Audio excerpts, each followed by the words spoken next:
Welcome to the Healthy Skin Show with Jennifer Fugo, where we're flipping everything you've been told about your chronic skin issues upside down and connecting you with alternative solutions your dermatologist never told you about.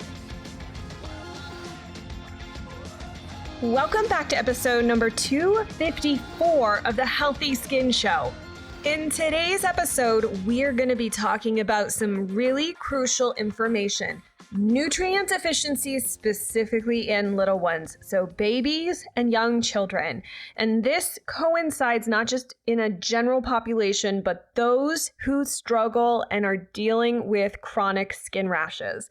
You might remember my guest. She's been on the show a bunch. Her name is Jennifer Brand, and she's a clinical nutritionist and the CEO of Jennifer Caryn Brand Nutrition. She helps children with dry, flaky, weepy, red, itchy, painful rashes navigate the journey to healthy skin and enjoy a childhood free from disruptive skin symptoms.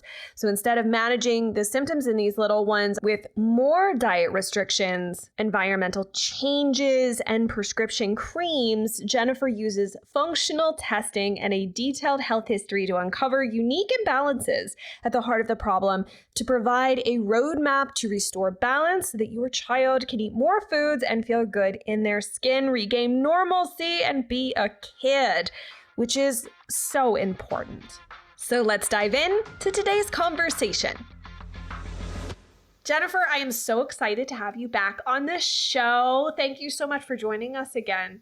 Thank you for having me. I'm always so excited to be here and to keep coming back.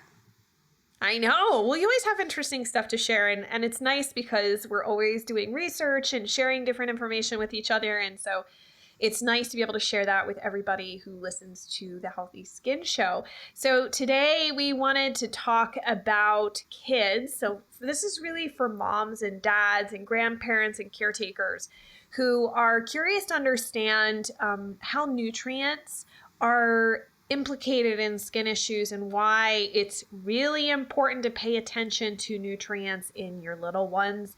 So Jen, why don't you kick this off with why you feel that nutrients are probably something that is ignored a lot in kids and why it's important that you pay attention to nutrients in little ones. Yeah, absolutely. And this is something I'm really excited to talk about this. I haven't talked about this yet on a podcast. This is something that I talk to my clients about every day. But in my clinical practice, I am across the board seeing low levels of critical nutrients in kids that are struggling with rashes like eczema. And at first, this was really shocking to me. And I was seeing it over and over.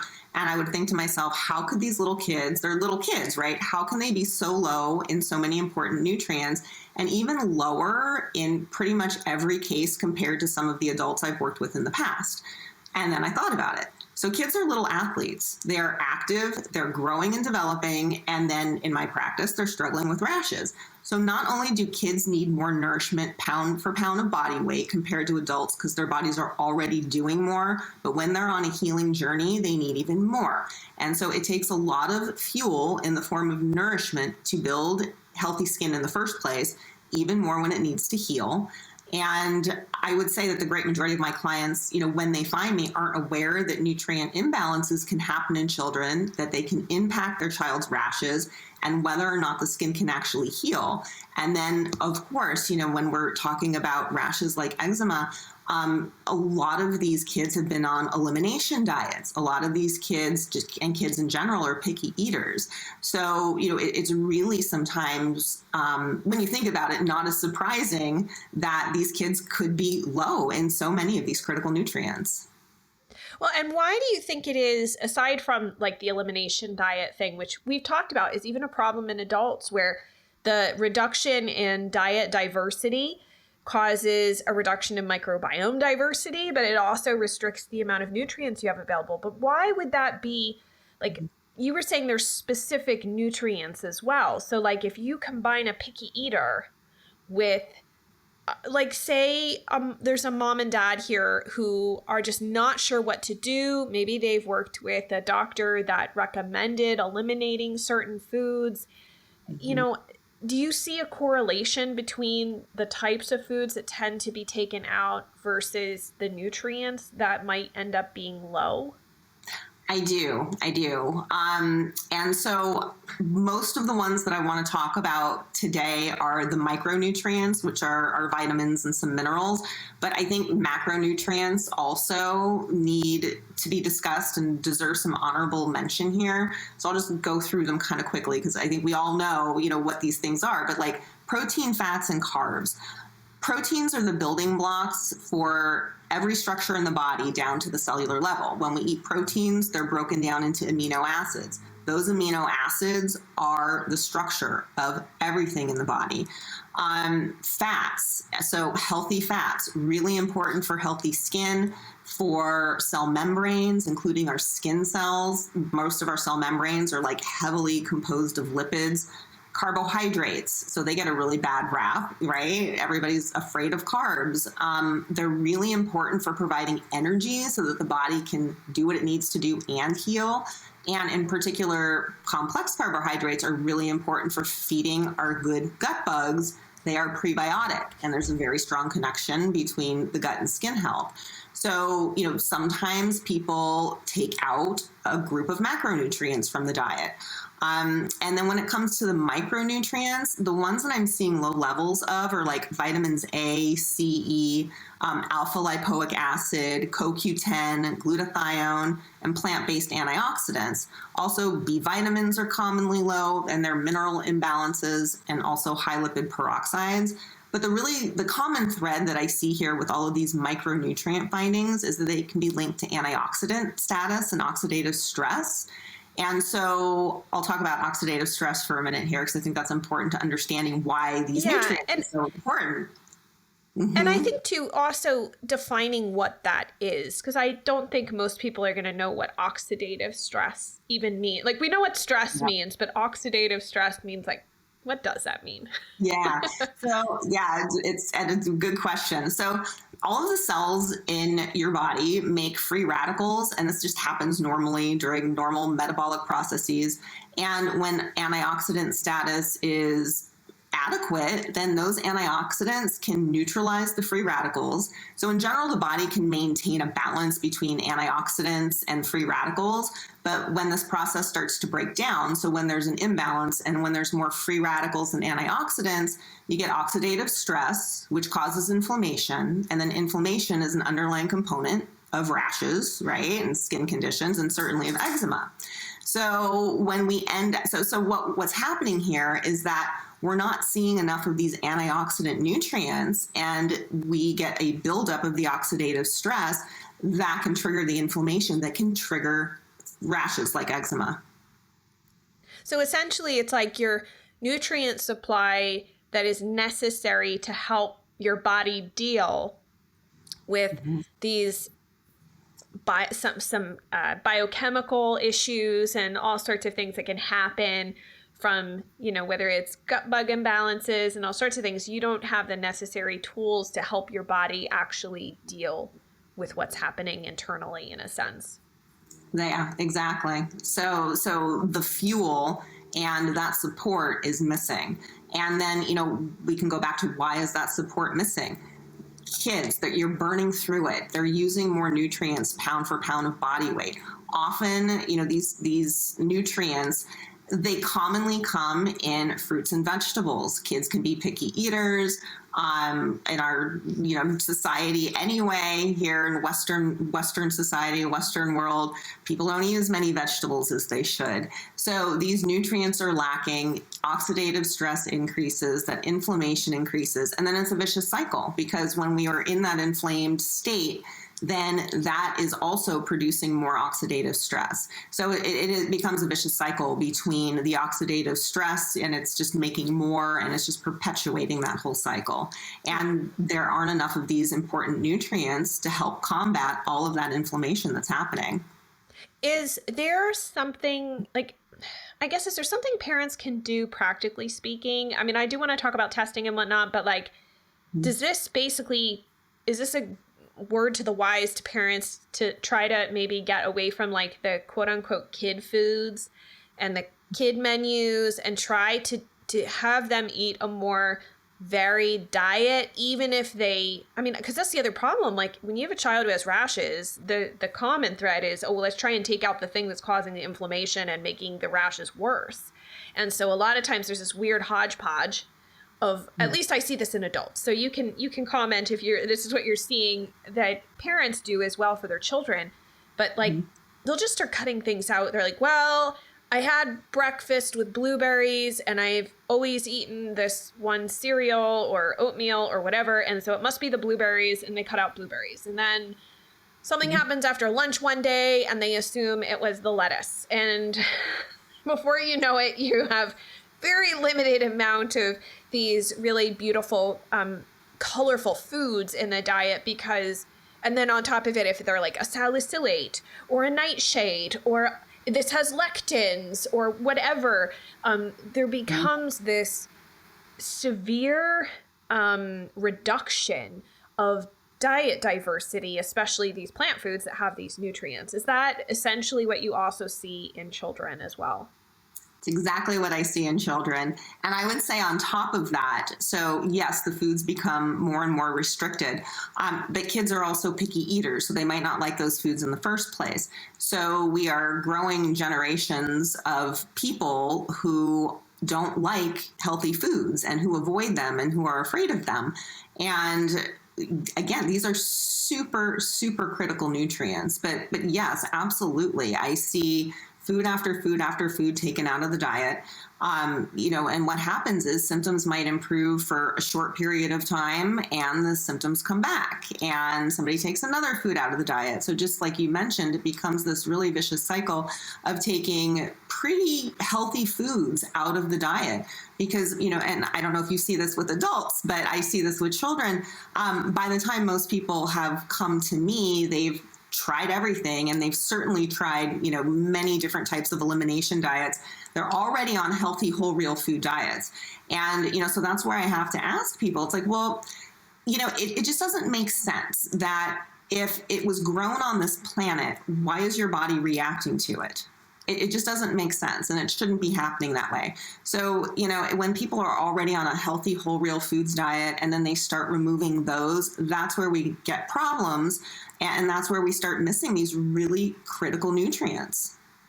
And how in children and babies are you able to know that they have these different nutrient deficiencies? And I ask because, I don't have children, but I can't imagine a mom wants to take her kid to get like 5 or 10 vials of blood drawn. I know like clients of mine will go and they have a lot of different blood labs run, but on children, it's really difficult. So how do you even assess or begin to assess a baby or a little kid for these different nutrient depletions?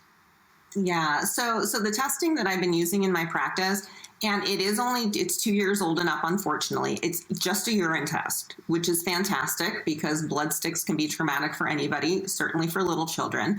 So 2 years and up, this can be done. And it's functional testing that gives us an idea if somebody has optimal level of nutrients in their body. So their body, not just to function, like not just to skate by, but to really like work optimally.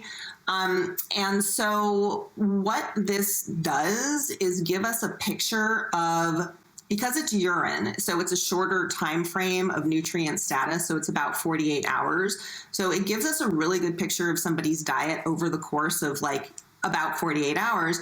And, most people's diets don't change significantly day to day. They stay pretty similar. So therefore, we can get a really good sense of what somebody's eating and if those nutrients are getting in. Of course, there are other, factors happening here. So, okay, yes, maybe all of the right foods, and these are things we have to take into account, and why in, functional practice, we do detailed intakes and really get to know what's happening with somebody. So if all the right foods are getting in and nutrient status is still low, then we can look at things like, okay, well, they are in a state of inflammation, so they need even more than what they're getting from the diet, which often can happen, and that's where supplements can come in and play an important role and be really helpful. But we need to make sure they're getting in from the diet first, because you can't out-supplement a diet that is missing and void of these things in the first place. So we need to look at what's going in. We also, if everything is getting in, then we start to think, okay, well, are they digesting and absorbing it? So then we start looking at what's happening in the gut. And of course, there's a huge connection between what's happening on the gut and what's happening on the skin. And that is where I start with all of my clients, regardless of age, is looking to see what's happening in the gut. But this urine-based nutrient testing is really, really helpful to show us, what nutrient status actually looks like for these people. Now, Jen, you mentioned something a moment ago, and I wanted to highlight it. You said that, we talked about picky eaters and kids that may have been placed on an elimination diet, but you also made the comment that some people are eating a very healthful, varied diet, and yet they may still have low nutrient status. Is that correct?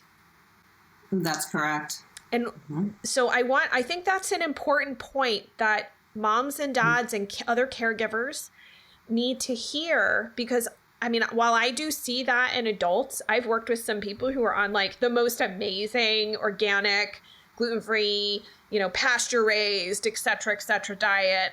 They're like some of the most nutrient depleted individuals. And it does happen more frequently than I think we think it happens. So that being said, do you think it's helpful for parents to maybe, because I think they're going to go, well, should I be giving my child a multivitamin regardless? Like, what's your thoughts on that? Before I mention that, I think it's a really important point that you just brought up about how even if the right foods are getting in, organic, everything's perfect, you can still be nutrient depleted. And a reason for that too is that our environment is also depleted. Plant foods get their nutrients, a lot of them from the soil, and our soil has become depleted and contaminated and all of that. So that has changed the quality of our food. So even our organic healthy food isn't as nutrient dense as it has been in the past. So that's something else to keep in mind. And so when it comes to supplements, yes. So, and I don't want people to think by having this conversation here that we're recommending that you start taking supplements, because that's not, and you should never do that without appropriate guidance. You really should work with a professional to help you. Supplements are not benign, and all nutrients work together in the body. So if you supplement with individual ones, that can, and it's not necessary, it can throw off other ones and cause other problems. And so it's also why it's important to test and not guess and supplement where it's actually needed. An example of that I see a lot, I don't know if you see this too in adults, Jen, zinc. So zinc is great for skin health, and a lot of people with skin rashes are low in zinc and need some extra zinc. Mm-hmm. But if you don't supplement with appropriately, it interacts with copper. So you can end up with copper imbalances, which then affects your iron. You can actually end up with iron deficiency anemia, like down this path, if you over supplement with zinc. So that's just an example, and so I do like people to understand how important it is to test and not guess and work with a practitioner to help you supplement appropriately. Certainly if you have interest in doing it with individual nutrients. That said, you mentioned multivitamins too. Most of the kids in my practice, I recommend a multivitamin for. Yeah, and I just want to clarify as well. I think the other thing is that some nutrients, like some minerals like calcium, will block and compete with other minerals. So that's the other factor here. Like you could get what looks like a really great multi on the shelf and say, you're like, oh, well, I think, it has iron, it has calcium, it has zinc. Well, those things compete with one another. So that's another factor to consider. And if a child, as you had said, like if God forbid a child is low in iron, which is a really big deal and is crucial for appropriate development and oxygenation and all sorts of like very basic functions, even for your thyroid function, for example, because we need it to help convert T4 to T3. if you're taking a supplement or supplements that are competing with one another, you might say, well, Johnny is I'm giving him, right, an iron supplement, but because you're taking it with something else that is actually competing, you're not actually getting access to it appropriately. So I think that that's an important factor of where this gets a bit more complicated. I don't know. I think it's worthwhile just to throw that out there, because there's been a lot of times where, at least with adults, we're like, hey, look, this is actually not a great formula. So can you put it aside? Or if you want to give it away to somebody else, this is not good for you, and we'll pick something else. So I wanted to ask you specifically, like with glutathione, I know that you had mentioned glutathione, which is not necessarily like, I don't know, it's not really a micronutrient, but it's a very important antioxidant. Yeah. I know. Yeah. It's not a mineral. It's not a vitamin. I mean, our bodies make it, but you can certainly become depleted in it. And it's like considered the master antioxidant. So for little kids, you're really seeing like a depletion of glutathione in their systems. I am. Wow. I'm seeing low glutathione. Yeah. Oh, very, very often. And yes, like you mentioned, one of the body's master antioxidant. It's also really important for detoxification. And the interesting thing about it too, your body burns through it again, like the other types of antioxidants when there's a lot of inflammation and oxidative stress, but it's also made from 3 non-essential amino acids. So here's where we can start getting into, is your child getting enough protein, quality proteins? So those amino acids are cysteine, glycine, and glutamine. And because they're non-essential, so that means your body can make them only if you have enough of the essentials, though. So there's some conditions there. But I am seeing kids low in glutathione. You can get some in the diet too. Like your body makes most of it. And then, of course, there are supplements for it, but you can eat foods that have the precursors, things that help make glutathione. There's some other things other than just those amino acids, but like cruciferous vegetables, asparagus, peppers, carrots, avocados. So, here we go again with some of those plant foods. Those also have different of the other antioxidant vitamins in it. Like a lot of those have vitamin A, vitamin C, some vitamin E in them. So it really is important that these types of foods get in through the diet. Yeah. And I'll also add to that, like with glutathione, you also need healthy mitochondrial function to recycle glutathione, because your body is really smart and it recycles it, right? So when it latches on to a free radical, we don't want to just like throw the glutathione away. We want to reuse it. And so your body needs an appropriate amount of ATP or energy that is made in the mitochondria, your little power plants. And if you don't have like CoQ10, like you mentioned, and some of these other important B vitamins, you're not going to have enough energy to recycle your glutathione.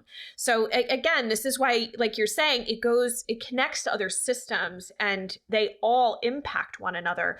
I wanted to ask you too, like, you and I both see that there's a lot of popularity amongst certain types of diets out there that parents will try because they think like this is the least inflammatory diet, or, whatever it may be. So on the spectrum of like parents who've moved their kids, say, more plant-based all the way to vegan versus parents that have moved their kids all the way to more carnivore, do you also still see nutrient depletions in people that are veering toward the more polar ends of the dietary spectrum? Yes, absolutely. In this end of the spectrum that leans towards, complete vegan, even though the diets are heavily plant-based, I have seen very low levels of these critical nutrients and very high levels. This testing also looks at markers for oxidative stress. So it'll actually tell you how much oxidative stress there is as well. Very high levels of that. So I'm seeing that on both ends of the spectrum. However, I see also at the more plant-based vegan end of the spectrum, low levels of amino acids, those critical amino acids that are the building blocks for every structure in the body. It's not completely impossible to get all of the protein you need on a plant-based diet. It can be done. It's very challenging. And when on a healing journey, and again, kids are like little athletes and growing and developing, so they need even more protein, more than you would think. So it doesn't surprise me that I'm seeing those types of findings at that end of the spectrum. I don't have as many clients on the carnivore end of the spectrum. In those, I have seen, I almost want to say, more severe gut dysbiosis, high fat diets. And when we're eating nothing but meat, of course, the diet is going to be higher in some saturated fats that aren't all bad. We need all kinds of fats for our body to function the way it's supposed to. But so that type of high fat diet can actually contribute to endotoxemia, which is the leakage of toxins from inside the gut into the bloodstream. So I've seen that more, I would say, on the carnivore spectrum. I think I've seen, and then of course we can talk about somewhere in the middle is, exactly what you want to see. Although I see, kids low in these nutrients all across the board at every end. But there are some of those trends that I'm seeing, like you mentioned, at the heavily plant-based versus carnivore ends. And the one thing I will also just share with parents, I don't know that I've ever said this on the Healthy Skin Show, so I'm just going to throw it out here since we just mentioned about carnivore, is that if you do not eat liver, so if your child does not eat liver, it is high, and you're doing carnivore, it is highly likely that you will end up with a folate deficiency. That is usually the only time that I will see folate deficiency in an adult is when they were doing more carnivore style eating, but refused because, look, I'm right there with you. I don't like liver, to eat liver because it is a good source for folate, but they ended up completely deficient in it as a result. So it is important that if you're going to do a carnivore style diet, that you have to be willing to eat organ meats in addition to regular meat, because the regular protein does not, or the meat essentially does not contain all of the micronutrients that are crucial.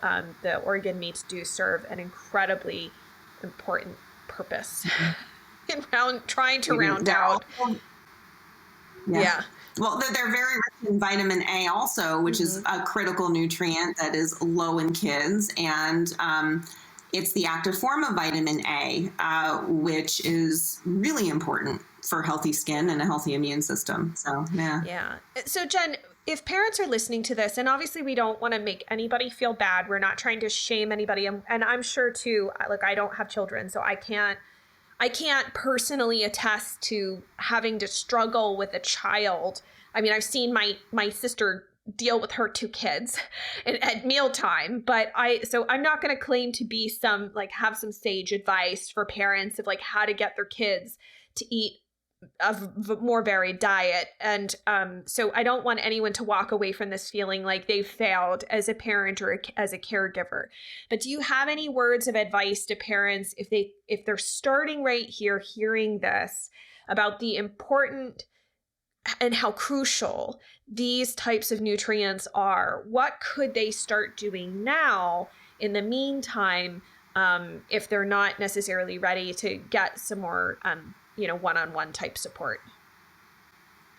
Yeah, absolutely. Do whatever you can to expand your child's diet. If they seem to be reacting to otherwise healthy foods, then take a look at their gut health. There's going to be a problem there. If your kid is picky and doesn't like healthy foods, help them learn to like those foods. It can take 10, 20, 100 tries of a food before somebody takes to it. That can happen with adults too. But remember that you are in charge. Keep presenting the food to your child. We could have a whole nother talk about how to get your picky eater to eat more foods. But number one, remember that you're in charge. Some other quick tips, introduce those new foods when your child's actually hungry. Offer them those new foods. you need to eat those foods too. If your child sees you eating McDonald's and saying, ugh, broccoli's disgusting, that's what they're going to say. So, be a good role model and work on getting those healthy foods in. And if you're a parent who hasn't introduced solid foods yet, good solid first food introductions, like you can do, pureed meats. You can do pureed like veggies and fruits. I mean, start with the veggies, start with some of those more bitter tasting foods. Once a child gets a taste of something sweet, that's, what they're going to want mostly. I mean, we all would prefer to eat sweet things all the time. So, or pasta. I'd love to eat pasta all the time, but I don't. Yeah, I know better. Cheesecake. I know we wouldn't feel good, right? So, right. And a kid won't know that. So, it really is important to be a good role model, present your kid with the foods that you want them to eat and the foods that they need to eat for overall health and for healthy skin. And it also sounds too like what you're saying is this could be a family affair. So, I know that little children look up to their siblings. And so it may mean that as a whole, the family has to shift and make positive changes. And like you were saying, I want to reinforce this and underline this point that you made. How we all talk about food, how we act around food, our excitement levels. If you're, say your spouse, you're making a salad and you're cutting up vegetables and your spouse come home and it's just like, ugh, another salad. There's no way that you're going to get your kids to want to eat those vegetables when they're hearing, ugh. That's unfortunately, we have to be mindful as adults, like you were saying, as role models. We need to model that appropriate behavior, even if you don't love it.